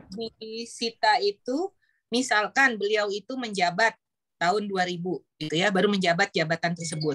Yang disita itu apakah aset-aset bisa didapat yang diperoleh sebelum tahun 2000 atau sesudahnya? Karena seperti kita tahu kan banyak kasus-kasus yang sebelumnya tapi sudah termasuk disita. Beberapa kan ada kasus-kasus seperti itu, termasuk Pak Joko, dan itu banyak yang asetnya sebelum tanggal menjabat itu atau sebelum tanggal proyek. Ya, betul Bu. Nah, ini juga jadi debatable baru Bu. Ya. Karena ternyata yang disita kan jelas barang hasil tindak pidana. Nah, tindak pidananya kapan? Itu barang diperoleh kapan? Ya, disitanya kapan tahun? Dan itu terjadi, Bu. Saya juga dulu ada satu berita yang saya baca, pokoknya rumah itu disita KPK atau apa, tapi rumah itu perolehnya tahun 80-an atau 90-an. Sedangkan kejadiannya itu 2000 ke atas gitu. Ya. Ini nggak masuk akal menurut saya. Gitu ya, kecuali dia simpan uangnya ditanam di tembok gitu ya, rumahnya disita.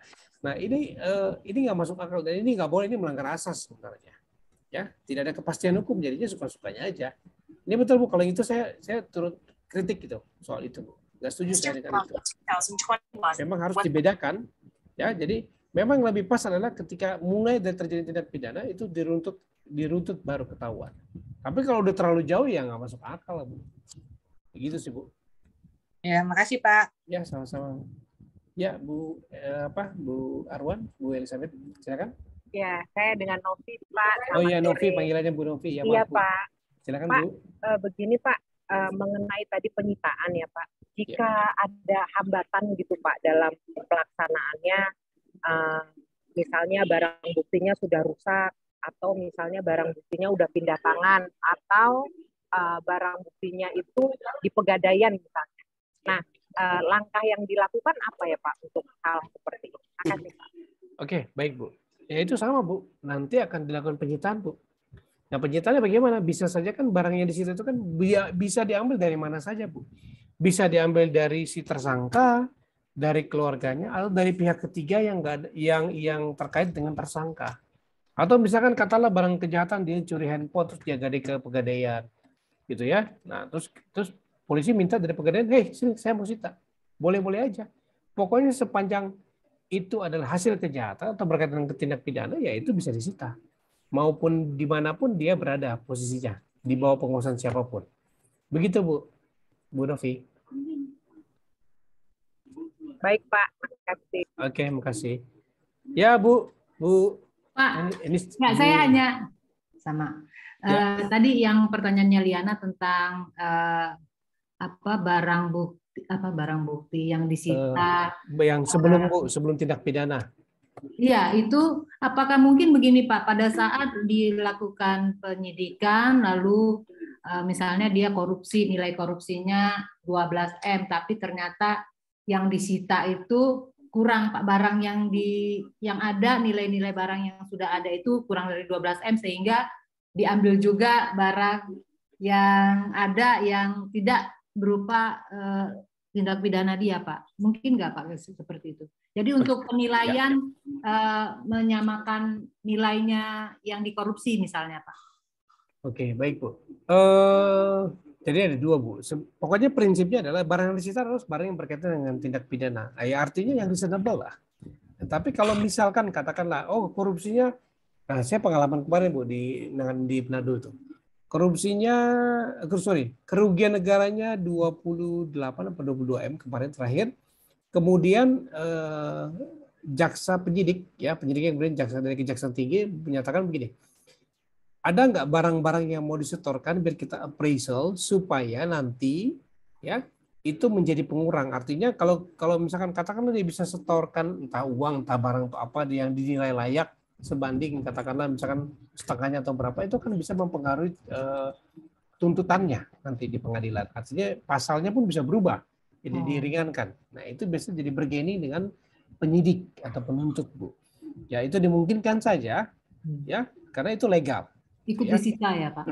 Ya, bukan disita sih, bahasanya diserahkan secara sukarela, Bu. Oh, diserahkan. Ya, supaya itu disita. Kan gini, saya merugikan negara sekian miliar. Oke, yang disita yang dari saya ini sekian, tapi saya masih punya aset yang lain loh. Punya atas nama istri, atas nama bapak saya, atas nama keluarga saya. Tapi saya sukarela mau kembalikan dalam bentuk barang. Silakan diambil, silakan disita. Itu dimungkinkan saja. Malah itu dianggap itu berarti kooperatif. Berarti tersangkanya tuntutannya mungkin akan tidak terlalu tinggi, gitu ya, karena dianggap kooperatif mau mengembalikan. Nah itu dimungkinkan sih Bu. Ya Pak. Gitu Bu. Ya, oke, terima kasih Bu. Silakan Pak Andrew.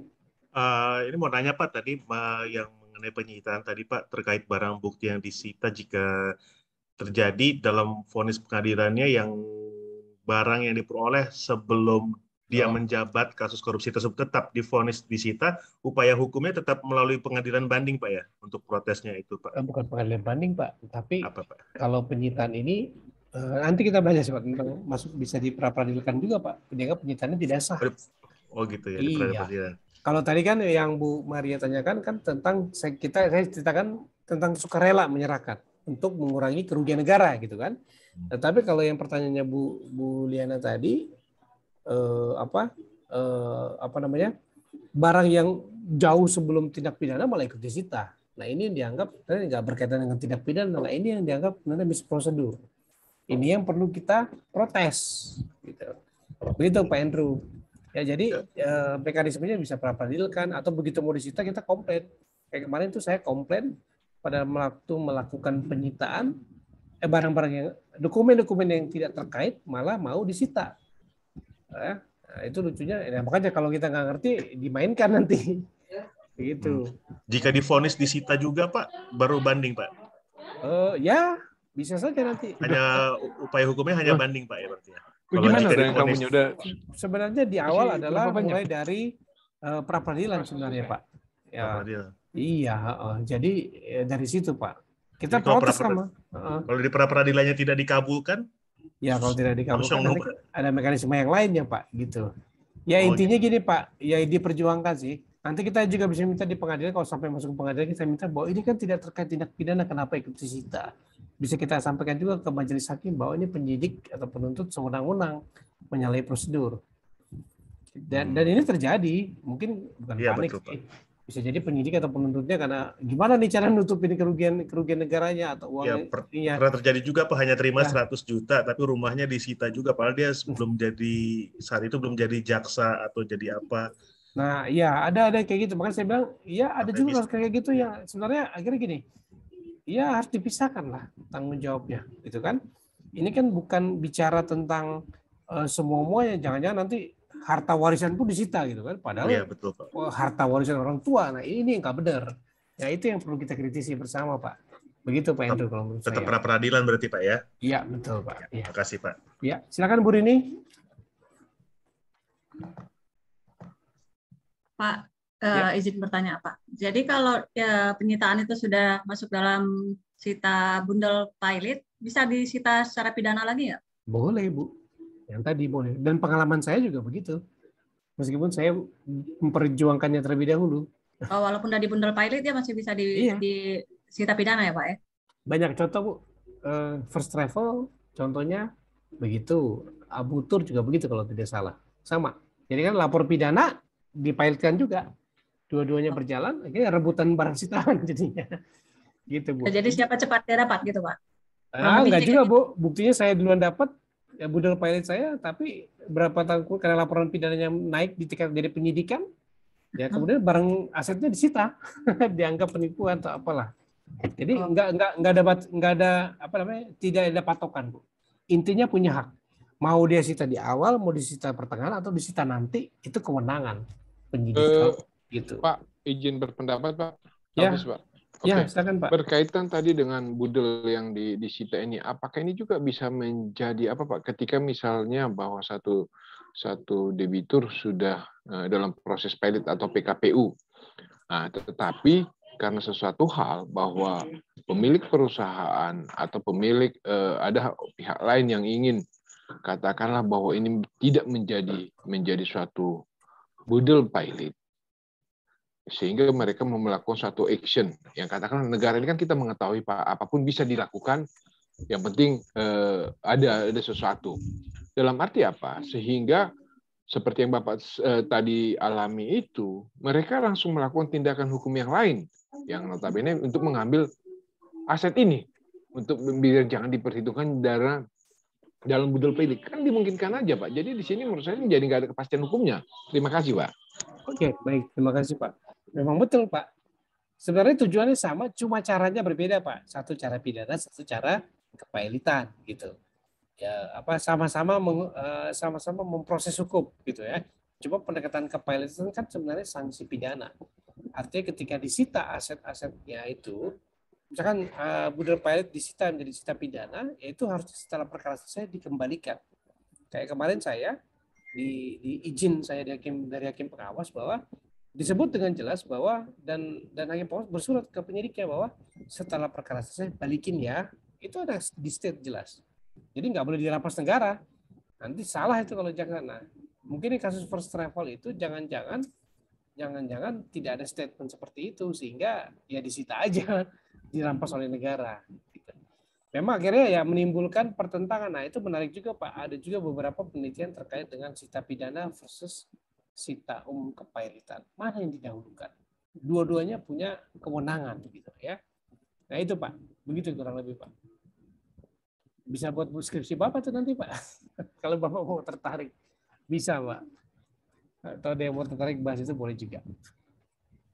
Baik, Pak. Silakan ada lagi? Ya, Pak. Pak, mau izin tanya Pak. Ya Bu, silakan.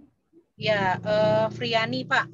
Ya, Bu, silakan. Ya, ini mana Pak. Friani? Ya.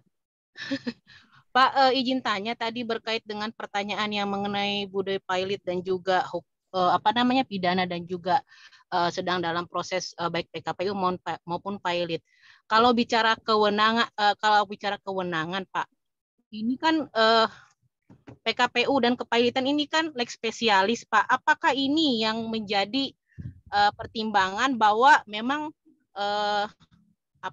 aset yang sedang disita tersebut adalah menjadi kewenangan penuh oleh kurator itu tadi Pak, yang yang Bapak sampaikan tadi Pak, sehingga dia bisa mengalahkan ataupun ya bahasanya mengalahkan ya Pak, ataupun menomorduakan sita jaminan dari penyidik itu Pak. Mohon pencerahan. Oke, baik Bu. Bukan mengalahkan Bu, karena kedua-duanya punya kewenangan. Nah, bahasa itu yang mana didahulukan? Yang mana yang didahulukan? Dua-duanya berwenang kok. Bukan ini sita pidana dijalankan terus sita pilotnya gugur atau sita pilotnya dijalankan pidananya gugur. Enggak. Dua-duanya bisa. Kan bunyi ini ya, ini bunyi pasal 39F jelas. Benda yang sudah disita dalam perkara perdata atau pilot dapat disita untuk penyidikan penuntutan pengadilan. Artinya bisa dua kali sita. Sita atas sita. Dibolehkan. Sita atas sita ya. Iya. Jadi udah sita pilot terus dilakukan sita lagi atas benda yang sama, barang yang sama dengan sita yang lain, misalkan sita pidana. Ya, dimungkinkan Bu. Nah, cuma ini kan dilematis, ada yang berpandangan kayak tadi Pak Elvis bilang, kan nggak ada kepastian hukumnya kemana gitu kan. Nah itu juga yang saya sampaikan juga, bahwa saya berargumentasi dengan penyidik Mabes, nggak bisa, undang-undang bilang dua-duanya boleh. Nah, tetapi dikunci karena apa? Karena sudah ada izin dari Ketua Pengadilan Negeri setempat. Karena ada izin itu, maka hakim pengawas mengizinkan, tapi dengan catatan balikin ya setelah selesai, itu ada catatannya gitu. Begitu Bu Friani. Pak, maaf lanjut lagi sedikit Pak. Ya. Itu kan tadi bicara masalah kan PKPU dulu baru ada pidana. Kalau kita balikan dulu Pak, pidana dulu baru kemudian PKPU. Bagaimana Pak? Ya, sama juga Bu. Nah, cuma kalau disita pidana biasanya agak susah Bu untuk disita pilot. Biasanya agak susah, kenapa? Ya namanya penyidik biasanya merasa ini kan udah tahu di bawah kekuasaan saya, jangan diganggu-ganggu. Gitu. Dia punya kewenangan Bu. Memang punya kewenangan, tapi dia punya kekuasaan juga Bu. Ya kan? Capek juga berdebat dengan penyidik Bu. Karena pengalaman saya juga begitu. Nanti dibilang kita nggak kooperatif, ditahan pula, ntar kayak Bu Bella kemarin bilang. Pada saat mau sidang ditangkap lagi.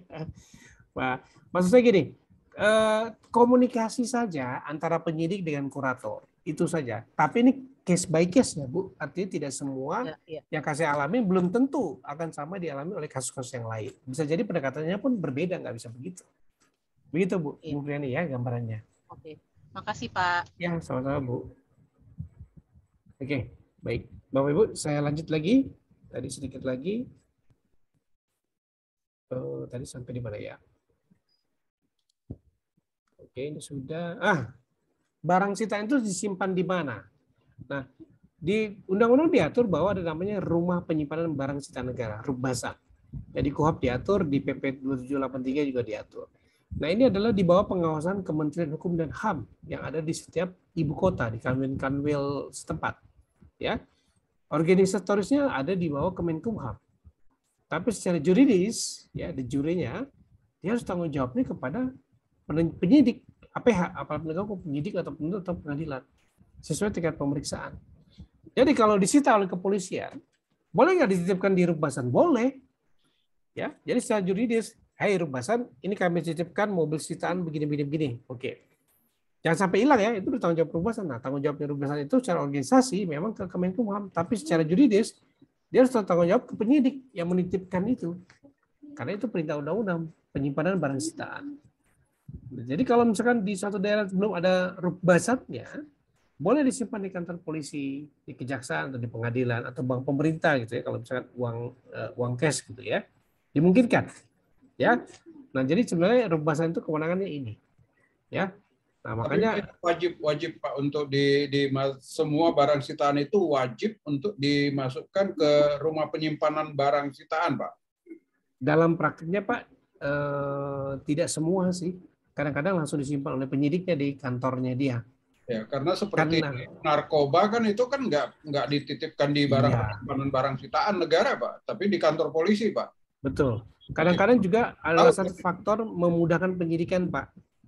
Ya kan? Proses penyidikan daripada bolak-balik pinjam dulu alat buktinya atau barang buktinya segala macam, ke Rubbasan butuh proses bersurat segala macam administratif. Ya, kadang-kadang penyidik menyimpan saja, meskipun sudah ada Rubbasan di situ. Kayak Jakarta nih, rata-rata tiap polisi, tiap kejaksaan pasti simpan barang bukti. Ya, ada kasih barang bukti sendiri kalau di kejaksaan. Kepala seksi barang bukti ada. Ya, khusus nyimpan barang bukti ada mereka. Ya artinya Rubbasan pun Jakarta kan udah lengkap, tapi masih disimpan juga mereka sendiri karena untuk memudahkan penyidikan biasanya. Nah, saya sih belum pernah tahu ada penelitian apa terkait ini. Apakah kendalanya sehingga Rubbasan itu lebih banyak, ya bukan lebih banyak penyidik penuntut itu nyimpen barangnya sendiri daripada ke Rubbasan. Gitu.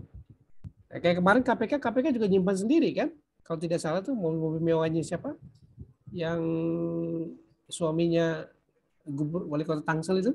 Airin. Nah, itu mobil-mobil mewahnya kan disimpan sama KPK sendiri, kemudian akhirnya dilelang, ya kan? Nah itu, cuma kan, nah tanggung jawab hukumnya adalah ketika disimpan di sini, ya perawatannya harus diberesin juga. Nah, yang nggak kuat kan perawatannya nih Bapak Ibu, kayak mobil mewah perawatannya nggak kuat, gitu kan? Lama-lama dilelang juga, gitu kan? Kalau mobil mewah kayak Ferrari misalkan ntar diparkir aja. Oke, katakanlah seminggu, sebulan ya. Kalau sampai setahun sampai dia PK ya bisa jadi besi rongsokan, itu nggak ada nilainya nanti, gitu kan? Jual ini Pak, jual kiloan Pak. Maintenance-nya mahal Pak, makanya buru-buru dilelang kali pada saat itu. Tapi akan beda sekali sama narkoba Pak ya. Narkoba itu ini sama kepolisian Pak. Dan betul, kita tidak tahu apakah itu dibinasakan atau digimanakan Pak. Jangan-jangan ada konsumsi. ada gimana ya Pak? Beli. Ada recycle item Pak. Iya betul Pak. Ya itu terlepas dari apa aturannya ada, tapi dalam praktik ya begitu Pak, disimpan sendiri banyak kan. Nah, ada tim pengawasnya yang jelas Pak untuk mengawasi berapa barangnya, berapa kilo ini apa namanya. Ya makanya saya bilang pernah kejadian Pak yang disita berapa, begitu masuk pengadilan kok beda. Kembali berapa karena harga barangnya terus makin naik terus karena kelangkaannya. Betul. Nah, nilai pasarnya naik. Terkait itu nih Bapak Ibu, penyidik, penuntut umum, pengadilan boleh melelang barang sitaan. Ya, tapi ada persyaratannya. Misalkan barang-barang sitaannya itu adalah barang yang gampang rusak atau membahayakan. Contoh misalkan, oh ada bahan sitaan bea cukai, apa tuh bawang merah ilegal. Nah ini kalau simpen lama busuk kan. Nah lebih baik dilelang, dijual, uangnya masuk kas negara. Karena kalau tunggu sampai pengadilan berkekuatan hukum tetap, maka bisa jadi itu keburu busuk gitu ya.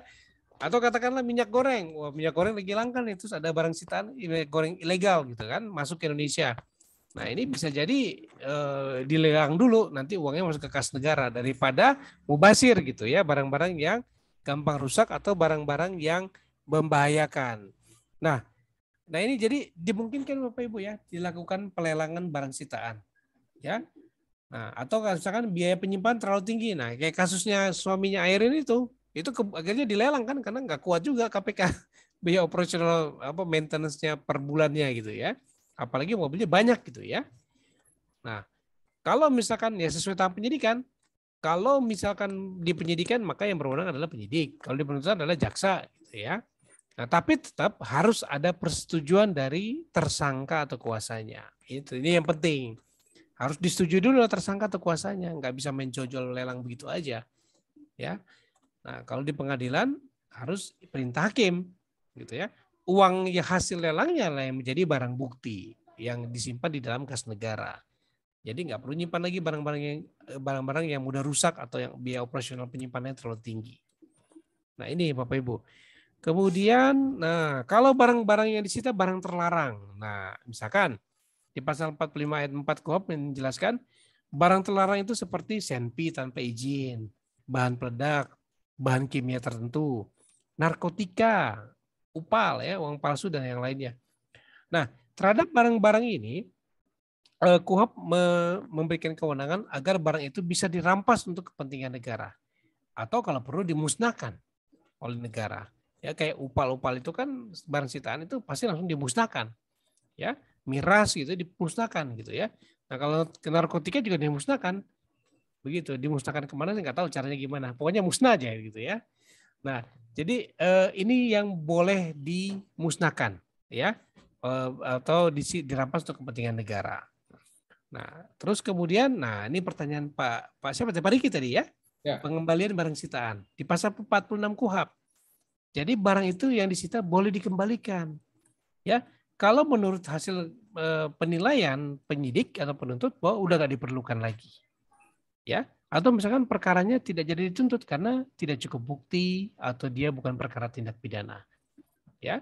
Atau misalkan ada deponering dari Jaksa Agung demi kepentingan umum sehingga makanya diberikan dikembalikan saja lah gitu ya, tidak dilanjutkan. Atau misalkan perkara sudah diputus, maka dilihat putusannya apa, perintahnya dikembalikan kepada orang yang bersangkutan atau dimusnahkan atau dirampas. Ya, ini jelas statusnya. Nah ini kiranya Pak Riki bisa menjawab ya. Jadi dasar hukumnya adalah pasal 46 KUHP. Jadi dikembalikan. Nah, balik lagi ke narkoba Pak ya. Kecuali narkoba nggak dikembalikan, dirampas Pak tadi bahasanya. Itu. Ya, kemudian tentang ini pemeriksaan surat yang terakhir, pemeriksaan surat di pasal 47 KUHP. Nah, pemeriksaan surat ini penyidik boleh memeriksa surat-surat lain ya yang dikirim melalui kantor pos atau dulu kantor pos dan telekomunikasi ya kayak telegram gitu ya atau perusahaan pengangkutan kurir lah ya kurir ya. Nah tapi harus izin khusus dari ketua pengadilan ya. Nah pengertian surat lain ini sebenarnya surat yang tidak ada kaitannya dengan perkara ya. Tapi kalau ada kaitan dengan perkara bagaimana? Ya boleh saja langsung disita diperiksa oleh penyidik, itu kan jelas KUHP menyatakan. Tapi kalau yang tidak ada kaitannya nggak boleh ya. Tapi harus pakai izin dari ketua pengadilan. Tapi ini pun harus ada dasar yang kuat. Misalkan dicurigai ada kaitannya dengan tindak pidana meskipun tidak ada hubungan langsung misalkan. Itu ya, contoh misalkan apa? Katakanlah surat dari pacarnya si tersangka kepada si tersangka. Oh ini kan nggak ada kaitannya gitu ya. Tapi kalau penyidik menilai kayaknya perlu diperiksa nih, takutnya ada komunikasi apa, dia nyimpen hasil kejahatan di mana. Nah, bisa saja dilakukan minta izin khusus dari pengadilan. Ya. Supaya diperiksa surat-surat tersebut gitu ya. Nah ini mengenai pemeriksaan surat. Nah jadi dimungkinkan saja ya. Nah ini di pasal perbandingan antara pasal 41 dengan pasal 47 ya. Jadi intinya di pasal 41 itu ya tindakan penyidikan dalam konteks penyitaan surat dan tulisan. Ya, di pasal 47 ya, 47 ini yang terkait dengan ini ya, pemeriksaan surat di sini. Nah, pasal 47 ini ya, tindakan penyidik atau penuntut umum atas perintah hakim yang lebih luas. Kenapa? Dia boleh ada surat datang nih. Dia tahu nih, dilaporkan, oh ada surat nih di kantor pos nih buat si tersangka. Dari siapa? Dari pacarnya. Oh yaudah, minta izin khusus bisa diperiksa tuh surat. Gitu ya. Nah, tapi kalau dalam pasal 41 ya, ini harus terkait dengan tindak pidana. Nah, kemudian dalam hal tertangkap tangan itu boleh dilakukan penyitaan. Gitu ya. Nah, tetapi kalau di pasal 47 ya, ini penyidik berhak saja membuka atau memeriksa dan menyita. Misalkan barang-barangnya bisa benda pos ya, nggak cuma surat ya, misalkan paket-paket gitu ya, yang berhubungan langsung dengan tindak pidana atau yang ditujukan kepada tersangka atau berasal dari tersangka. Ya. Atau nah, kalau di pasal 47 lebih luas lagi, nggak penting dari mana tuh surat, ditujukan kepada tersangka atau tidak, tapi kalau dirasa ada kaitannya, dicurigai kuat, boleh dilakukan pemeriksaan. Ya. Nah, di pasal 41 setelah disita harus minta persetujuan. Tapi kalau di pasal 47 sebelum diperiksa minta izin dulu. Nah, ini bedanya. Ya, perbedaan pemeriksaan surat di pasal 41 dengan pasal 47 KUHP. Ya. Nah, ini enggak terlalu sulit sih. Biasanya yang menarik itu isu-isu di penangkapan, penggeledahan dan penyitaannya tadi, ya. Nah, cara pemeriksaan surat. Misalkan dilihat dari bentuk surat yang dicurigai. Misalkan dicontoh di Jakarta ada demonstrasi besar-besaran yang berujung pada terjadinya kerusuhan. Pada saat perkara diperiksa, ternyata di kantor pos banyak dikirimi brosur yang dikirim melalui kantor pos. Nah, kemungkinan ada kaitannya dengan peristiwa demonstrasi yang rusuh. Misalkan itu flyer-flyer provokatif atau apa gitu ya. Nah, kalau ada dicurigai kuat, penyidik bisa secara tidak langsung bisa melakukan pemeriksaan atau penyitaan terhadap brosur-brosur tersebut yang dikirim oleh kantor pos. Ya. Nah, ini kewenangan. Jadi kewenangan yang secara lebih luas yang diberikan oleh KUHP kepada penyidik, ya. Jadi dimungkinkan. Nah, kemudian surat yang dapat memberikan keterangan, contoh faktur pajak, buku daftar gitu ya, buku tamu, surat jalan atau dokumen terkait, PO gitu ya, atau DO, delivery order yang ada kaitannya dengan pembelian barang yang terkait dengan tindak pidana boleh diperiksa. Ya. Dimungkinkan gitu, catatan logbook segala macam itu bisa aja kalau dianggap ada kaitan dengan tindak pidana, ya. Nah, ini jadi lebih luas di pasal 47 KUHP ini ya mengaturnya. Nah, oke. Nah, itu materi dari saya terkait dengan penyitaan, penggeledahan dan juga pemeriksaan surat. Silakan dari Bapak Ibu, mungkin ada yang mau didiskusikan. Pak Lona, selamat. Silakan Pak Riki. Ya. Ian Segian, Pak. Ya. Oh, sorry, Pak Ian. Sorry, Pak. Ya, silakan, Pak. Tadi saya tergelitik dengan kata deponering. Kalau orang telah diberikan deponering, siapa yang berhak mencabut deponeringnya? Misalnya, ada beberapa ketua KPK dulu deponering, apakah mereka itu sudah dianggap DSK, apakah mereka itu sudah bebas? Siapa yang berhak mencabut itu, Pak? Terima kasih. Oke, baik Pak. Jadi deponering ini hanya, jadi gini Pak, hak untuk menuntut seseorang di pengadilan hanya satu lembaga yang punya, lembaga kejaksaan. Ya, nah hak untuk tidak menuntut seseorang di pengadilan hanya bisa oleh kejaksaan, khususnya oleh pejabatnya adalah jaksa agung. Jadi deponering itu hanya dilakukan oleh jaksa agung, nggak boleh jaksa biasa. Ya. Jadi harus jaksa agung, Pak Ian. Jadi itu pun untuk demi kepentingan umum. Kayak kasus kemarin Bibi Chandra gitu kan. Terus siapa lagi kemarin? Siapa lagi? Saya lupa tuh yang dari KPK juga tuh ya. Nah itu kan karena demi kepentingan umum. Bibit ya. Bibi Chandra sama Bibit Waluyo sama Chandra Hamzah. Karena demi kepentingan umum supaya kinerja KPK tidak terganggu, pemimpin KPK tidak terganggu, maka dikesampingkan demi kepentingan umum supaya penyidikan KPK berjalan bagus gitu ya. Apalagi katanya waktu itu kan sedang hot-hotnya penyidik perkara besar katanya kan. Terus dikaitkan dengan perkara-perkara yang ya kalau sekarang bilang mungkin perkara receh gitu ya. Kayak siapa dulu? masalah KTP ya, kartu keluarga ya kalau tidak salah ya, pemalsuan apa itu kalau tidak salah. Nah itu, jadi hanya dimiliki oleh Jaksa Agung Pak Ian. Jadi yang memberikan adalah Jaksa Agung. Ya? Bukan Setia Novanto Pak, bukan ya? Enggak Pak, Setia Novanto kan lanjut Pak. Bukan. Itu vonis itu. Jadi hanya Jaksa Agung sih Pak. Tapi jarang itu. Ya, Bapak, ya tapi kita apakah kedua orang itu kan belum dicabut deponeringnya Pak? Apakah mereka status TSK, masih TSK? Kalau deponering Pak, berarti artinya perkaranya gugur Pak. Namanya dikesampingkan artinya tidak dituntut, berarti prosesnya semua berhenti. Udah tidak tersangka, udah tidak penyidikan juga berhenti. Begitu Pak. Oh, terima kasih Pak. Oke, baik Pak Yan. Terima kasih. Silakan Bapak Ibu, ada lagi?